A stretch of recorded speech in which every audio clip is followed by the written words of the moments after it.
Welcome back to the 16th weekly forecasting video where we go through the major Forex markets just to sort of have some weekly bias for the up and coming week. So we'll go through sort of some of the economical things that have happened, some of the technical analysis things that have happened, and I'll just give my insights on what I believe is happening. So jumping into the dollar index as we always start off with, as this is what we use as the measuring stick within the markets.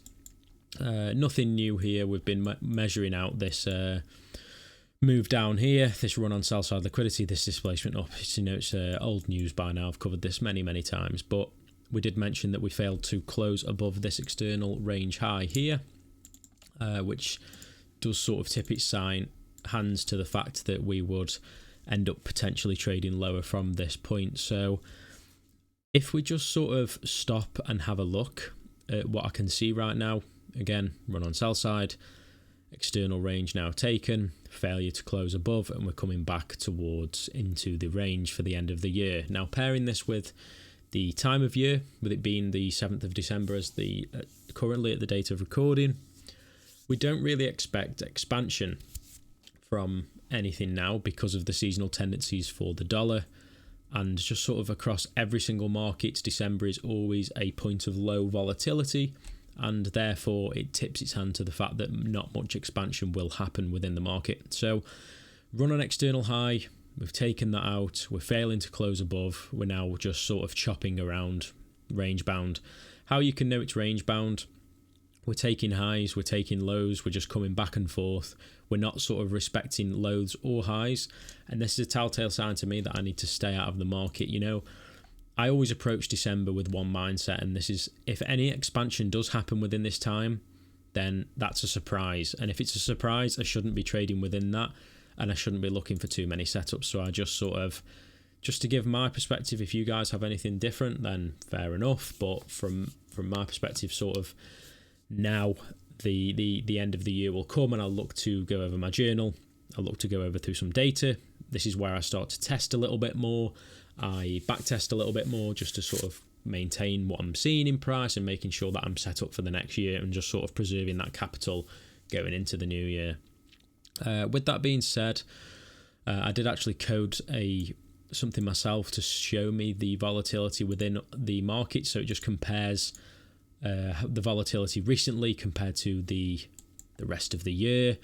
And every single market pretty much shows me that we're trading below the expected volatility, or the average volatility I'd see. And I want to trade in those conditions that are actually higher in volatility. So if we're lower, then that's just another telltale sign to me that I shouldn't really be looking for anything up and coming. Moving across to the euro, again, very choppy price action, not taking lows, coming back up, not taking highs here. So that's inside, and then we're now running highs out. So this is just classic price action to me, where I'll get burnt in rather than actually yielding a better return. GBPUSD has traded higher to this weekly, marked at a fair value gap at some point. I believe this might have closed out. It was this inverse, I think. This closing here, I don't consider this, even though it's marked out, so I can get rid of that. That's not something I'm considering, even though we did close below on the Thursday, but we just sort of had low range candles within this. Now, going back to the dollar, one thing I forgot to cover whilst we were on it is that the Fed is expecting, well, the sentiment at the minute that's building in the market is we're actually going to have another 25 basis point cut going into December. However, because this is expected and likely already priced in completely, this won't have any sort of effect on the dollar in terms of expansion. Usually it's the unexpected market pricing that moves the market. So we'd only see something if it was like a 50 basis point cut. That would maybe, really lend its hand to a lower dollar. But I can't see us having that, especially because of the lack of economical data we've had from the government shutdown. There isn't really too much that's been surprising at the minute. So because we're not really looking for anything in the dollar, we don't look at anything in Euro GBP. Euro GBP has just been sort of now, traded higher, coming down. This, what do? Do you take this range from high to low, and then do you go higher from here, or do you just shoot lower? I'm not really bothered about this. The fundamental driver is that the the Japanese interest rates, the yen has been really, really low for a long time, maybe zero or even negative, which is mean that people have done carry trading with it. You can have a look a bit more into that if you want to, where they basically take money from the yen, put it into other markets that yield a higher return, then they bring it back in, pay off the 0% interest loans or whatever they've had and make money through that. Now, actually, a big shock factor has been that the Japanese economy is looking to actually hike rates potentially even further, which will likely bring USD JPY sort of trading with some volatility. So although I'm not looking at anything right now, if we have the dollar trading lower because of rate cuts and we have Japan raising interest rates, then we expect this to actually make Japan trade higher, which could lead to some good trading in the new year. However, due to the volatility, we can see these small range candles. That's something I'll cover more closely when it starts to formulate, but we can see that there's been some nice trending higher on the USD JPY, so we could potentially get that to continue. Euro again, Euro JPY, similar sort of thing, off of the same idea. This was happening all of last year as well, so did catch a few trades within this area.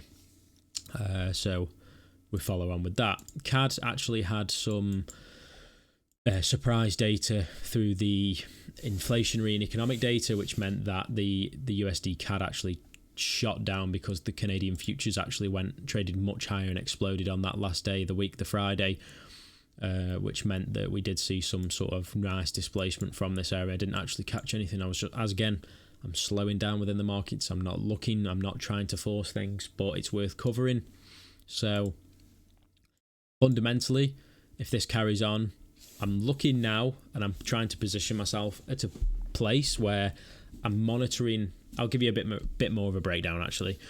What I'm looking at is the fundamental data across the markets. Usually I'll pick my key pairs that I'm looking at, however I'm going this through like one by one, and I'll start to more closely monitor the fundamentals behind each of the economies. With knowing what's happening, I can sort of spot early going into next year if there's any prevailing sentiments and data reports that will allow me to continue to look for this when volatility picks up within the new year. So there's always a trending market, no matter what you're trading, and it's about finding where to position yourself. And for me personally, how I position myself within this is by looking at the fundamentals on a long-term basis. So is there any prevailing sentiments with rate cuts, rate hikes? Is an economy doing much better than another one? Is there an interest rate differential going on that I can sort of trade the back of? These are all key factors that I look at when going into a new year and sort of thinking about how I can exercise a bit of trading with it, exercise a bit of knowledge within the market. So a good example was early on in the year, if we go, I'm on the 4-hour chart here, early on in the year, it was very much a short USD JPY. Yeah, I can remember here. So January to April traded lower, much lower, took out this external range. Oh no, it didn't actually quite get to there. But this was all short at the start of the year, and that's something I capitalized on due to the fundamentals, again, of the interest rate hikes from Japan. And then we sort of had some consolidation around this point, and it's very, very low volume trading. So I just, again, moved on from that. But the start of the year was actually, thinking about this idea was December. So if you know that there's a fundamental play within the market that you can potentially gain off of, so that USD JPY is going to trade lower as I did last December and November, and it's trading higher, this is actually a really good sign that you can trade some of the expansion when it comes back down. So that's exactly what I did, and these are something to consider. So again, CAD, keep an eye on that. I will look at some of the data reports, look at some of the sentiment that builds around that. However, the thing I'm staying off at the minute is the futures, again, are very consolidated. It might look like you've got a run here, close higher, displacing towards this initial consolidation, but there's been no run on external liquidity. And if you actually marked this high to low, we are just staying within this tight consolidation, this range. You don't want to be trading this low expansion. You want to be trading big expansions where you can make big moves and, trending markets. They're much easier to trade, in my opinion, rather than staying within consolidations. it's, you know, trading is not one of them games where it's you know, you're rewarded for operating in harder markets. You just find the easier markets with fundamentals that are showing within the technicals and trade that divergence, and things will be easy, and you can hold trades for longer without sitting in consolidations. So that's my approach anyway. US 500 again, always framing higher. I have no reason to look for lower prices. With historically November, December, you know, markets, the S&P 500 and stuff like that do move higher, so that's a confluence for higher. However, it's always the same thing with this market. I never try and look for a bottom, because what's the point? You know, you zoom out and you can go back to the past 5 years. It's been one way trading higher. Yeah, there's been retracements, but you know, why sort of try and find the top of a market when there's absolutely no need to? Again, because of the upside on dollar that's happened over the past couple of weeks, there's been a bit of a cool down on the gold pricing. You know, we were having so much expansion, it was ripping higher all year, but because the sort of dollar has found, go back to that chart, it's, you know, traded completely down, investors losing confidence in the dollar, put it in gold because it's safe. That means gold trades higher, and then now we've sort of found this consolidative price action, and gold's reflecting that as well, you know, expanding higher, inversely correlated, and then we sort of got back to this low volume. So key teachings and key things to take away from this weekly commentary is volume has been reduced within the market. Look at the fundamentals that are coming up and reduce expectations going into December, and shift your mindsets to building a bias going into the new year on a longer term, because a long-term bias can set you up. I mean, look at that USD JPY from January. That's 4 months, nearly 5 months worth of direction. So that's where the key is, and I'll be covering that if things prevail a bit more coming in the up and coming future. But you know, go through your journals, have a bit of a reflection on what you were doing, make some refinements in your back testing if you can, have a look at what you could do better, how you could be a bit more clinical within your trading, and then go from there and really build sort of good habits going into the new year, because it soon comes around again.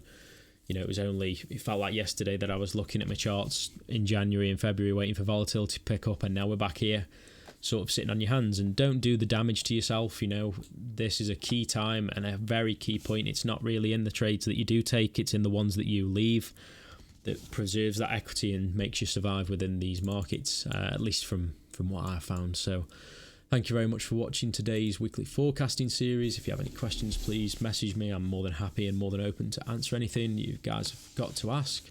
And with that, have a safe week's trading.